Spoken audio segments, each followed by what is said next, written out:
Suite ak parmi nous comme chaque mercredi Kiara lañ ci àndal tey ji nag ñu ñëw ci ponk bu am solo on poursuit ak li mu ñuy indil tey di lutte pour les droits des femmes dans la coopération internationale au Sénégal, c'est ça.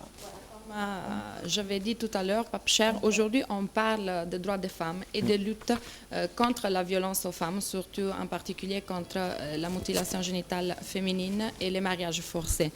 Quand on parle de changer le monde, moi je dirais qu'on change le monde avec le courage de dire non.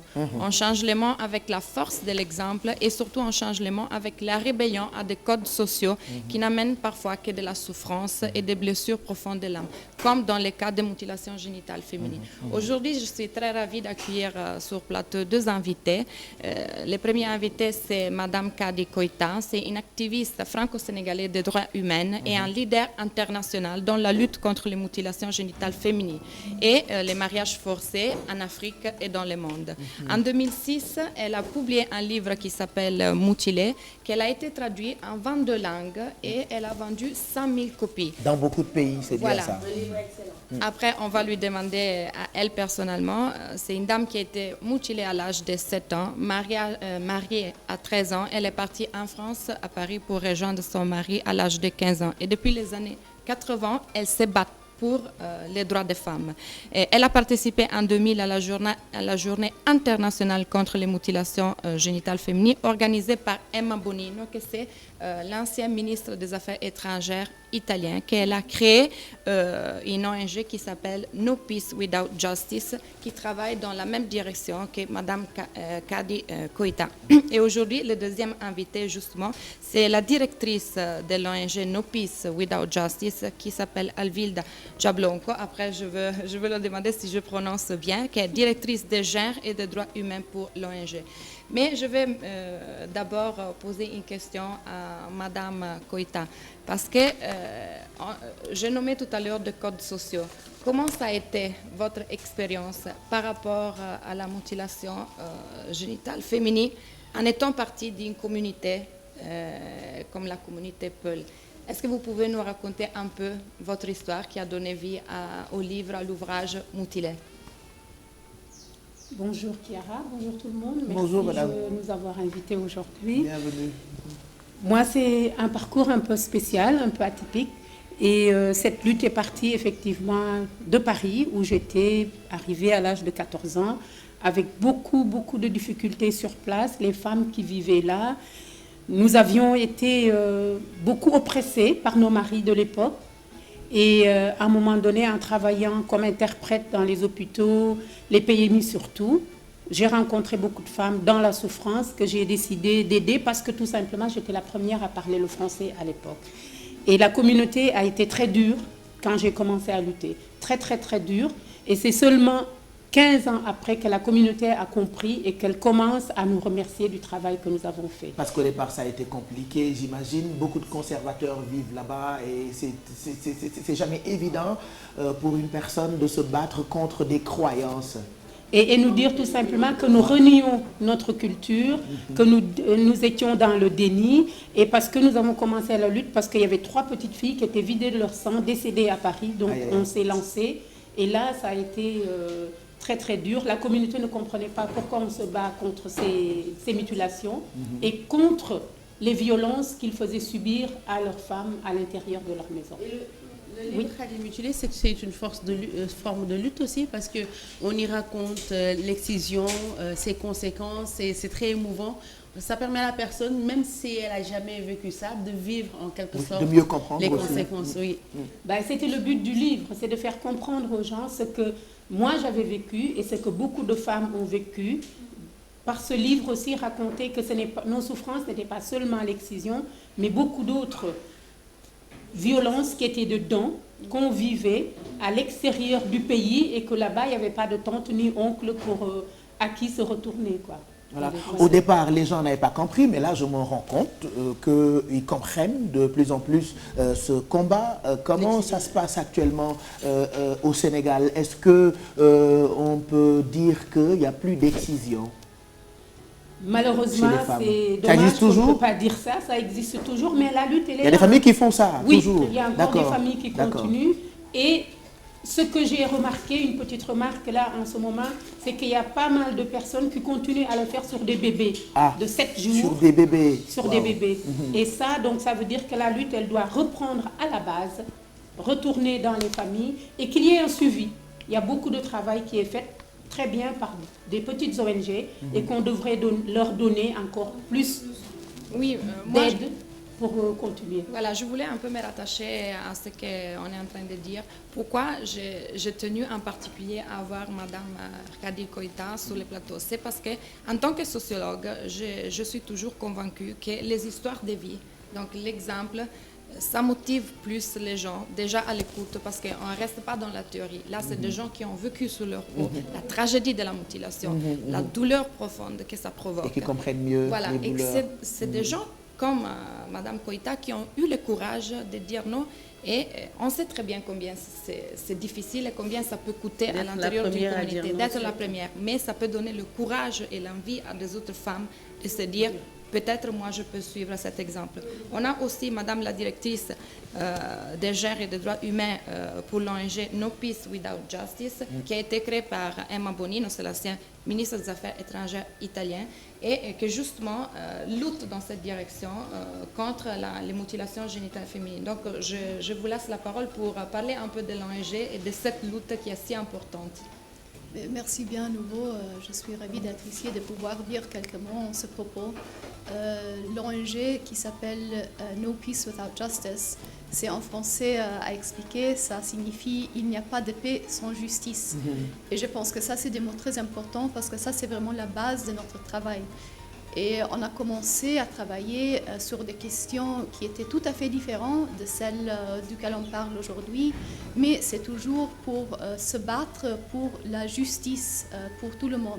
Et là, c'était dans le sens de la justice pénale internationale pour la fondation de la Cour pénale internationale.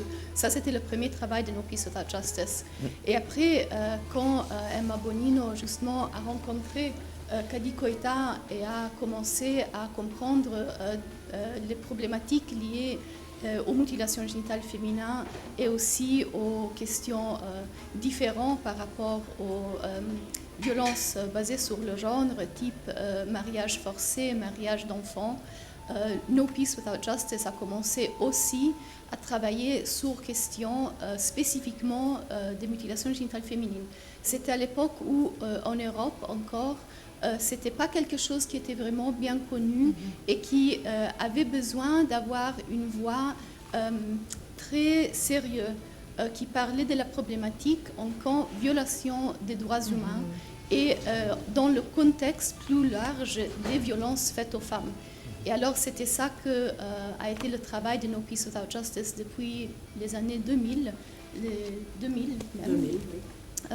avec un lancement au Parlement européen et après un travail toujours en syntonie et en collaboration avec les partenaires locaux, les partenaires dans les pays africains qui sont les plus visés par cette problématique, c'est-à-dire 28 pays qui vont du Sénégal jusqu'à la Somalie. Et nous avons travaillé sur ça maintenant c'est 15 ans. Moi, j'avais une question que ça m'intéressait beaucoup parce qu'en lisant un peu ce qui concerne votre ONG, elle se bat dans le sens de dire qu'il y a des questions culturelles qui souvent sont utilisées comme soi-disant excuses comme alibi. Alibi, voilà. Mais il faut avoir le courage parfois de dire non. Que non, c'est des violations des droits humains. Et je me souviens qu'il y a une écrivain italienne, Silvana De Mari, qu'une fois elle a dit ça, elle a dit parfois il faut avoir le courage de parler parce qu'être trop diplomatique dans certains cas ça n'aide pas. Donc il faut dire non, il y a certaines pratiques pour lesquelles. Donc, et ce n'est pas qu'au Sénégal, hein, partout dans le monde, je pense qu'il y a beaucoup de croyances qui ont tendance à nuire. Voilà, par exemple, tout récemment, le président Yahya Jammeh en Gambie il a annoncé qu'il va se battre dans ce sens. Une décision que beaucoup de gens ont saluée. Et je voulais aussi demander, je sais que le ministère des des Affaires étrangères, en partenariat avec la coopération italienne et No Peace Without Justice, a lancé en 2009 une campagne internationale BAN FGM. Est-ce que vous pouvez rapidement résumer cette campagne? Absolument, oui, ça c'était une campagne, c'était aussi en base au fait que les mutilations génitales féminines, c'est important de le dire, ne se font pas seulement en Afrique. Tout le monde pense que c'est quelque chose d'africain, africain, mais c'est pas du tout ça. C'est presque ça se fait partout, c'est des dans croyances. le monde. Voilà. Oui, et alors la campagne a été lancée pour avoir une résolution de l'Assemblée générale des Nations Unies qui met qui exige aux États, tous les États du monde, de combattre cette pratique et de la combattre en violation des droits humains en faisant des lois qui répriment et pour vraiment aider les victimes, les potentielles victimes à pouvoir se protéger, aider aussi la société civile à pouvoir protéger les potentielles victimes. C'était un combat qui a commencé en 2009 et en 2010, c'est vraiment gelé avec une conférence qui a été faite ici à Dakar, interparlementaire, avec des gens, tout le monde qui a dit voilà, on doit aller aux Nations Unies. En 2012, ça a abouti et maintenant on a une résolution des Nations Unies qui parle spécifiquement de cette problématique. Et maintenant, clairement, c'est la deuxième étape de mettre en pratique, de faire devenir un outil vraiment relevant cette résolution des Nations Unies en faisant connaître à tout le monde ce que c'est et en assurant que ça devient quelque chose de vraiment utilisé par le monde entier. Moi je pense que...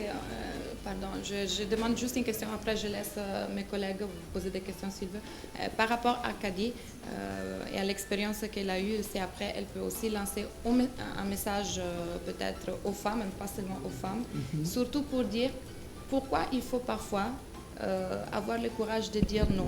Parce que je pense que dans certains cas, comme les cas de mutilation, il y a des femmes qui ont peur d'être rejetées, ou bien que leur fille soit rejetée si cette pratique n'est pas faite sur elle, qu'elle soit pas, peut-être qu'elle va pas. Il y a des femmes qui ont vécu ça et qui n'ont jamais parlé. Donc, il y en a même qui nous regardent et qui n'ont jamais parlé, qui n'ont pas le courage de dire non, qui n'ont pas le courage d'en parler.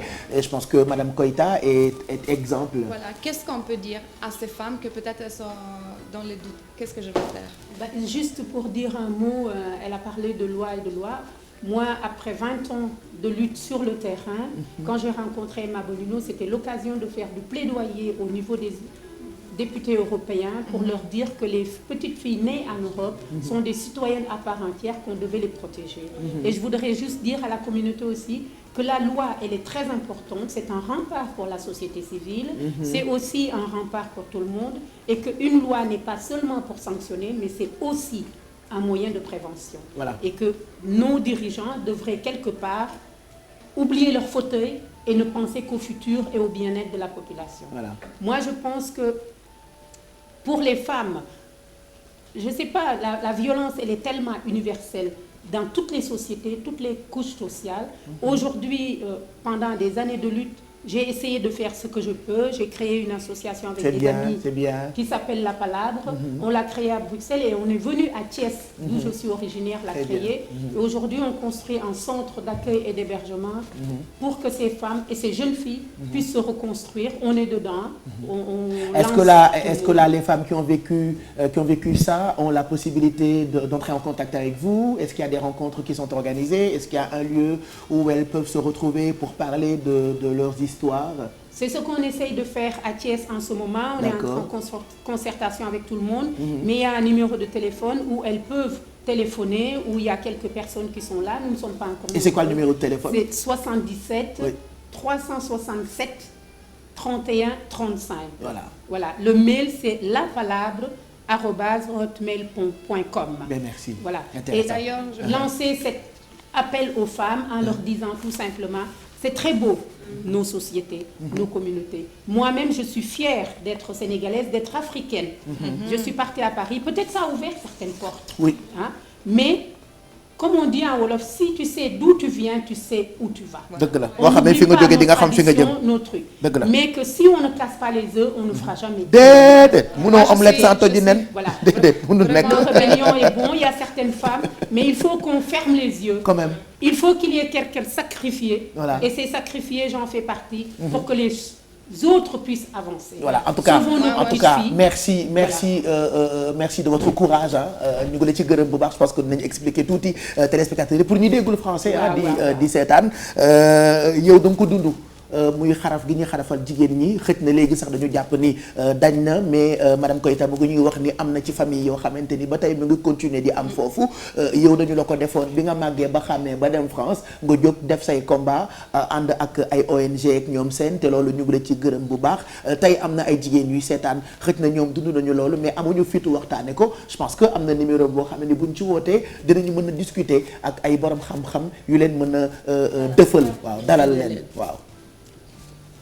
muy numéro bi jox ñu numéro bi waaw numéro bi joxaat ko 77 367 31 35 voilà jërëjëf. Moi, en tout cas, je suis très ravie de vous avoir eu sur le plateau et je clôture avec aussi les références de No Peace Without Justice, l'ONG créée par Emma Bonino. Et donc, il y a le site, c'est npvg.org et sur Facebook, on peut trouver la page de No Peace Without Justice. Et 2 secondes, maintenant, Aral Touté. Vas-y, cousine. Parce que, en tant qu'étrangère, j'ai promis à la police étrangère de Dieuppeul de le saluer. Vraiment, je salue la police étrangère de Dieuppeul, les policiers Paul Diouf, Madame Diaye, Abdoulaye Sidibé, Ara. Voilà. Commandant Diomé, je vous salue et voilà. Et puis de passage, des Kumba pour la tête. Merci. Elle est belle ta tête en tout cas. Merci Kiara. Merci de nous avoir présenté ñaari invité yi muy Avilda Diabalanko, c'est ça. Diablanco. C'est ça. Madame Keita merci ñu ngi lay gërëm bu baax ci seen combat bi et puis ce livre bi tamit moi j'ai pas lu Bijou quand elle nous a raconté un peu li nekk ci livre bi ñun dañoo fiers nous sommes fiers de vous. Voilà ñu kontaan nañu Khady Koita di bind activiste aussi ci lutte pour le droit de la femme merci aussi Kiara ci nii nga pour cette invitation. Merci à vous. Merci aux journalistes de votre travail parce que sans vous on n'arriverait pas. Nous sommes là pour que ça ne soit plus de l'essence événementiel, mais que vous nous accompagnez au jour. Voilà. Ça changera les comportements et les mentalités. Parfait. Merci beaucoup à vous. jërëjëf Khady Koita ñu ngi koy gërëm bu baax moom moo nekkoon invité Kiara tey jii ci parmi nous ba léegi rek ñu àggali